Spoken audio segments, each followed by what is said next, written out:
இந்த அதிசய உலகம் படத்தை ரோஸ்ட் பண்ண சொல்லி ரொம்ப நாளா ஒருத்தர் கேட்டுட்டே இருந்தாரு. யாரு கேட்டா? அட யாரும் கேட்கலையா, கண்டென்ட் கிடைக்கல, நானா தேடிக்கிட்டேன். இப்போ ரீசெண்டா இந்தியன் 2ல ஒரு பாட்டு வந்துச்சு. அந்த பாட்டு என்ன? அந்த பாட்டு தான். அந்த பாட்டு தான் இந்த படத்துக்கு கரெக்டான பாட்டு. காப்பிரைட் அடிக்க போறாரு.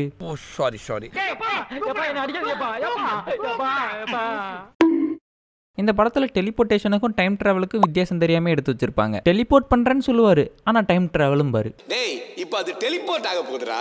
இந்த ஆப்பிள் இப்போ டைம் டிராவல் ஆக போகுது.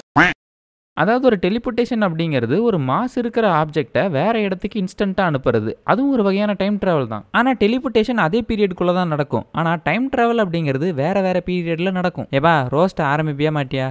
சாரி. இந்த டைம் டிராவலுங்கிறது வேற வேற பீரியடில் நடக்கும்னு சொன்னீங்க. நாளைக்கு மேக்ஸ் பீரியடுக்கு அடுத்தே பிடி பீரியடு. அது மட்டும் கொஞ்சம் பார்த்து.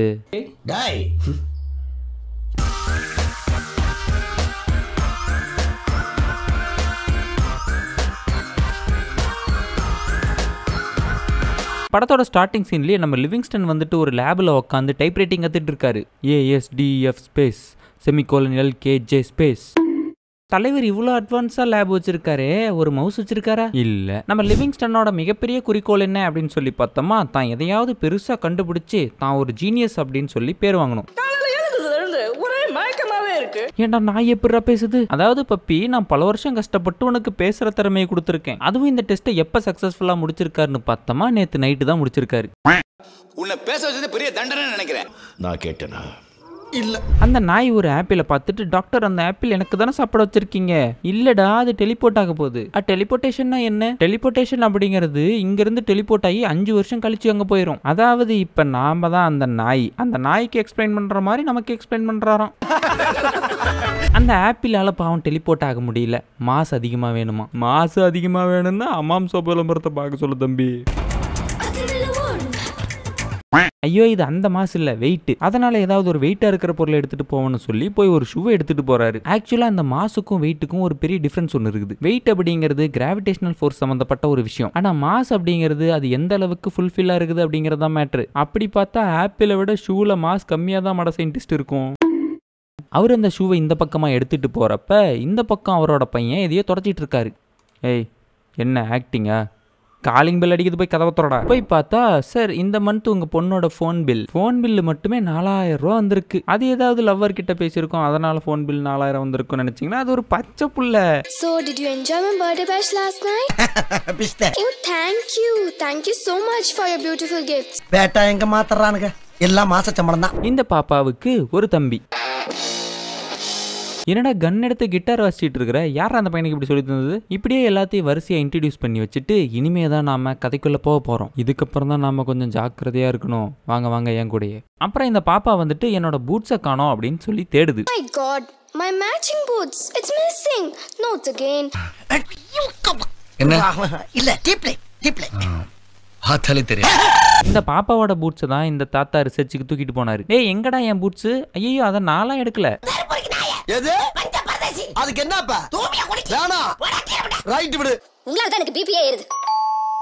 என்ன மறைச்சிட்டு இருக்காத, போய் யாருன்னு பாருப்போம். அங்க போய் பார்த்தா ஒரு தாத்தா வந்து நிக்கிறாரு. யார் தாத்தா நீங்க? உங்களுக்கு என்ன வேணும்? நீலகண்ட ஞானசேகரன் நரசிம்ம நாராயணமூர்த்தியோட வீடு தானே. என்னடா பேர் இது? 5 பேருக்கு வைக்க வேண்டிய பேரை ஒரே பேரா வச்சுட்டு திரியிறாரு. அவரை கூப்பிட்டு உள்ள உட்கார வச்சுட்டு தாத்தாவை பாக்குறதுக்காக பேரம் போறான். தாத்தா உங்களை பாக்குறதுக்காக ரங்கபாஷ்யம் வந்திருக்கார். ரங்கபாஷ்யம்? அவனை பார்த்து எத்தனை வருஷமாச்சு? இப்பதான் என் ஞாபகம் அவனுக்கு வந்திருக்கு. என்னடா இவரு ஏதோ எக்ஸ்ல வர பார்த்து ரொம்ப நாள் ஆச்சுங்கிற மாதிரி சொல்றாரு. ஒருவேளை இருக்குமோ.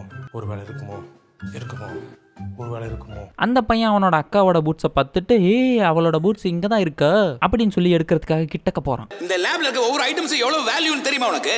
என்ன பெரிய வேல்யூ இதெல்லாம் வந்துற போது PNG டவுன்லோட் பண்ணி அங்கங்கே செட் பண்ணி வச்சுக்கிறாங்க. சரி, இது லோட் ஆகி முடிக்கிறதுக்கு ரொம்ப நேரம் ஆகும் போல, நம்ம போய் நம்ம பாலிய ஸ்நேகிதனை பார்த்துட்டு வருவோம் அப்படின்னு சொல்லிட்டு கிளம்புறாரு. அதுக்குள்ள இந்த 2 பொடுசுங்களும் போயிட்டு அந்த ஷூவை எடுத்துட்டு வந்துடலான்னு போகுதுங்க. ஷூ டெலிபோர்ட் ஆகி போறதுக்கு பதிலாக இதுங்களே டெலிபோர்ட் ஆகி போயிருதுங்க.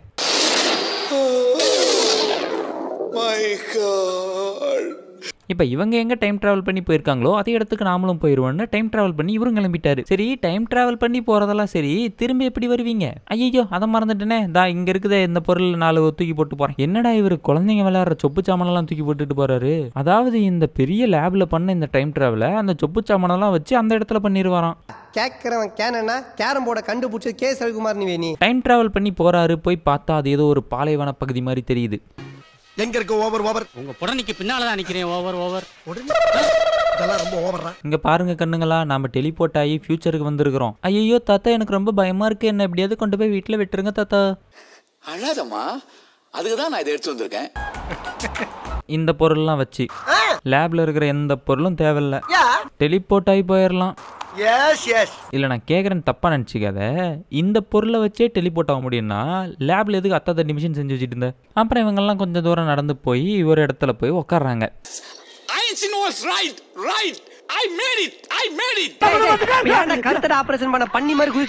இங்க பாருமா, நான் ரொம்ப நாளா இதுக்கு தான் போராடிட்டு இருந்தேன். இப்படி ஒரு டைம் மிஷினை கண்டுபிடிப்பேன்னு நானே நினைச்சு பார்க்கல. ஆனா நான் ஒரு டைம் மிஷினை கண்டுபிடிச்சிக்கிறேன். இதனால நம்ம டைம் டிராவல் பண்ணி பாஸ்ட்டுக்கு வந்திருக்கிறோம். இவங்க இப்படியே பேசிக்கிட்டு இருக்கிறப்ப ஒரு கொசு வந்து அந்த பாப்பா உட்காந்துட்டு இருக்கிற கல்லை கடிக்குது. உடனே அந்த கல்லு நகர ஆரம்பிச்சிருச்சு. என்னடான்னு பார்த்தா அது டைனோசரோட வாலாம். டைனோசர் எந்திரிச்சு நிக்குது. அத்தா பெரிய புள்ள உட்காந்துட்டு இருக்குது. அப்ப நீ எந்திரிக்கல, தம்மா துண்டு கொசு வந்து கடிச்சோடனே எந்திரிச்சுக்கிட்ட நீ. அப்புறம் தான் இவங்களுக்கு தெரியுது நம்ம டைனோசர் வாழ்ந்த காலத்துக்கு வந்திருக்கிறோம் அப்படிங்கிறது. இப்போ அந்த டிவைஸை ஒர்க் பண்ண வைக்கிறதுக்கு இவங்களுக்கு கரண்ட் வேணும். கரண்டே இல்லாத காலகட்டத்தில் மாட்டிக்கிட்டமே கரண்ட்டுக்கு எங்க போவோம்னு எல்லாம் ஃபீல் பண்ணிட்டு இருக்காங்க. என்ன பீலிங்கா இல்ல பீலிங்கான்னு கேக்குறேன். எனக்கு தான் பீலிங்கி போடா. அப்புறம் ஒரு டைனோசர் வந்துட்டு இவங்கள துரத்திக்கிட்டு வருது. இது என்ன டைனோசரா இல்ல காளையா? காலை சுரண்டி கிளம்புது. வந்துட்டாண்டா காலை, இனி என்ன உனக்கு இங்கு வேலை. அந்த டைனோசருக்கு பயந்து பாவம் எவ்வளவு நேரம்டா கிரீன் மேட்டுக்குள்ளேயே ஓடிட்டு இருப்பாங்க. இவங்க எல்லாம் போய் ஏதோ ஒரு இடத்துல லாக் ஆகி நிக்கிறப்ப கருப்பா ஏதோ ஒரு உருவம் கிராஸ் ஆகி போகுது. ஒண்ணு மட்டும் இல்ல, நிறைய பாஸ் ஆகி போகுதுன்னு. என்னடா டைனோசர் ஃபிளாஷ் மாதிரி ஓடிட்டு இருக்குது. இதுக்கெல்லாம் ஓடுறதுக்கு அனிமேஷன் கொடுக்க முடியாதுன்னு இந்த டைனோசரை டிசைன் பண்ணதே இப்படிதான் பண்ணிக்கிறாங்க. ஏய், இதெல்லாம் டைனோசரா? வா, என்னால நம்ப முடியலடா. அந்த இடத்துல ஒரு காட்டுவாசியை பாக்குறாங்க. அந்த இடத்துல தான் இன்டர்மிஷனை போடுறாங்க. மச்சி, டைனோசர் காலத்துல ஒரு மனுஷன்டா. ஆமா மனுஷன். மனுஷன் இருக்கான்டா. ஆமாண்டா மனுஷன் இருக்கான்டா. டைனோசர் காலத்துல மனுஷன் இருக்கிறத பாக்குறதுக்கு எனக்கு ஆச்சரியமா இருக்குடா. அதுவும் அவனை பாருங்களேன், பார்க்க மனுஷன் மாதிரியே இருக்கான்.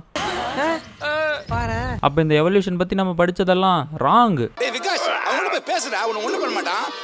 ஏவா பக்கத்தூர்ல போய் யார்கிட்டயாவது பேசணும்னாலே பயமாகுது, அவன் என்ன காண்டில் இருப்பானோன்னு. இவன் ஆதிவாசி கிட்டலாம் போய் பேசுற ஒன்றும் பண்ண மாட்டாங்கிறான். அப்புறம் நம்ம லிவிங்ஸ்டனோட சன் இருந்துகிட்டு எங்க பசங்களெல்லாம் காணும்னு லேபுக்குள்ள வந்து பாக்குறாரு. அந்த இடத்துல நாய் பேசுறதை பார்த்தது இவருக்கு பயங்கரமான ஷாக்கு. என்னங்க பேசுறீங்க?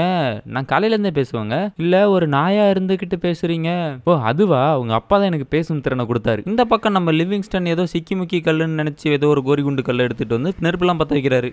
ஒருவேளை அவனுக்கு ஃபயர் எப்படி கிரியேட் பண்ணுறது நம்ம தான் பாஸ்ல சொல்லி கொடுத்தோமா தாத்தா? இன்ட்ரெஸ்டிங். இது ஏதோ காமெடி பீஸரா. டைனோசர் காலத்துக்கு அப்புறம் ஏதோ ஒரு கோலியேஷன் நடந்து அதுக்கப்புறம் ஐஸ் ஏஜ் எல்லாம் முடிஞ்சு அதுக்கப்புறம் தான்டா மனுஷங்கள்லாம் பிறந்தாங்க. இவங்க பேசாம இதை இப்படி பண்ணியிருந்தாங்கன்னா கூட கொஞ்சம் இன்ட்ரெஸ்டா இருந்திருக்கும். இவங்க டைனோசர் காலத்துக்கு போயிட்டுன்னு சொல்லாம ஆதிவாசிங்கெல்லாம் இருந்த காலத்துக்கு போயிட்டுன்னு சொல்லியிருக்கலாம். இவனை மாதிரி நிறைய மக்களை ட்ரெஸ் போட வச்சு காட்டுக்குள்ள போய் ஷூட் பண்ணிட்டு இருந்தாலே தெரிஞ்சிருக்காது. ஐடியா இல்லாத பசங்க. ஆமா, திரும்ப வீட்டுக்கு போறதுக்கு ஒரு பெஸ்ட் சான்ஸ் கிடைச்சிருக்கு. என்ன அந்த பெஸ்ட் சான்ஸ்னு பார்த்தோமா, எலக்ட்ரிக் ஃபிக்ஸ் எலக்ட்ரிக்கை கண்டெக்ட் பண்ணும். அதுல இருந்து வர எலக்ட்ரிசிட்டி வச்சு நாம இந்த போர்ட்டலை ஓபன் பண்ணி விடலாம் அப்படின்னு பிளான போடுறாரு தாத்தா. இப்போ அந்த ஈல் ஃபிஷ் வந்து இந்த ஃபிஷ்ஷை சாப்பிடும்போது நம்ம டிவைஸ்க்கு பவர் ஜெனரேட் ஆகி உடனே ஆக்டிவேட் ஆயிடும். இன்னும் இந்த படத்துல எவ்வளவு முட்டாள்தனமான காரியங்கள்லாம் பார்க்க போறேன்னு எனக்கே தெரியல. எப்படியா பவர் ஜெனரேட் ஆகி மறுபடியும் டெலிபோர்ட் ஆகி லேபுக்கே வந்துடுறாங்க. இவங்க பின்னாடியே ஒரு டைனோசர் வேற வந்துருது. உண்மையிலே இன்னைக்கு என்ன நடந்தது தெரியுமா? சொல்றேன் கேளுங்க. வேணாம்பா, அதை மறுபடியும் கேட்குற சக்தி எனக்கு இல்லை. இதை ஸ்கிப் பண்ணிரு. God, it was an unbelievable adventurous journey. Green மேட்டுக்குள்ள போயிட்டு வந்துட்டு என்னென்ன சொல்றாங்க பாருங்க. இதெல்லாம் நான் ஒருபோதும் நம்ப மாட்டேன் அப்படின்னு சொல்லி லிவிங்ஸ்டனோட சன்னு உள்ள போய் பார்த்தா உள்ள ஒரு டைனோசர் நிக்குது. அந்த டைம் டிராவலுக்கு அப்புறம் அவரோட லெவலே வேற. இந்த மாதிரி சயின்ஸ் ஃபிக்ஷன்ஸ் படங்கள்லாம் எனக்கும் ரொம்ப பிடிக்கும். ஆனா சயின்ஸை தெளிவா பேசுற படங்கள். இந்த படம் அந்த மாதிரி சயின்ஸை தெளிவா பேசுனுச்சான்னு கேட்டீங்கன்னா கண்டிப்பா கிடையாது. அவருக்கு டெலிபோர்ட்டருக்கும் டைம் மிஷினுக்கும் வித்தியாசமே தெரியாம அந்த ஒரு மிஷினை கண்டுபிடிச்சிருக்காரு. இதையும் நான் உட்காந்து பார்த்துருக்கேன். இதுக்காகவாவது ஒரு லைக்கை போட்டு போங்கப்பா.